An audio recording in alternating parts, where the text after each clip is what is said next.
Hey moms, Sara Haley here. I'm a pre and postnatal exercise specialist and mom of 2. So I know firsthand that one of the areas you are most concerned about is your midsection. So I'm here to help.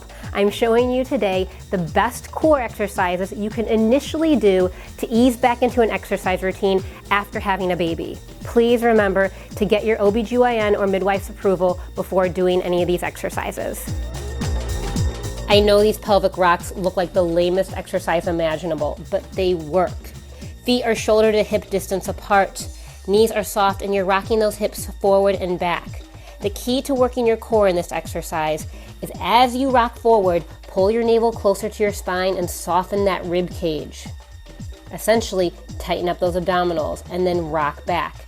If you have a diastasis recti, instead of rocking back, just come back to neutral. So you're rocking forward and then back to neutral.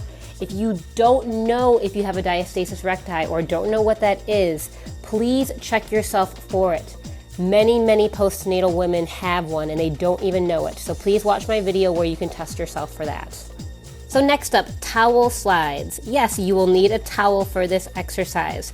You're seated cross-legged, and I have one hand on my abdominals so that I can feel them working. This is going to really work your obliques, which are your side abdominal muscles.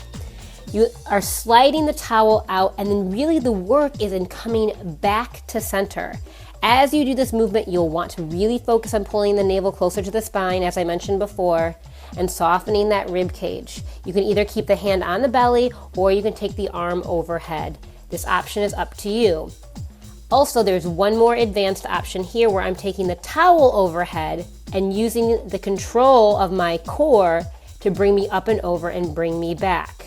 My suggestion is to start with the hand on the belly, then add the arm in up above, and then work your way up to using the towel overhead. Last up are knee lifts. You do this exercise on your back with your feet underneath your knees. Your hands are on your belly so that you can make sure that your core is engaged. Once again, pulling the navel closer to the spine and softening the rib cage. Make sure you're breathing through this exercise. It's a lot more challenging than it looks, especially if you've just had a baby. Now note, the 2 women that are with me, Jen here, she had a baby 8 weeks prior to shooting this video, and Janine, who's the brunette, 15 weeks, and I had a baby, I think it was about 5.5 months prior to the making of this video. But I'd been doing these exercises as soon as I'd been approved by my doctor. So you see here now, I'm doing a more advanced version where I pick up one leg at a time, eventually bringing them both to tabletop and then lowering them down one at a time. If you don't feel this exercise, my guess is that you may be bringing those knees in too close to your chest. So make sure that you're just bringing them up to hip level and then bringing them back down so that your core is really and truly working. Once again, make sure you've received your OBGYN or midwife's approval before doing any of these exercises. If you want full workouts, please check out my website, sarahaley.com. The link's in the section below this video. And also subscribe to my channel where I'm bringing you more videos like these.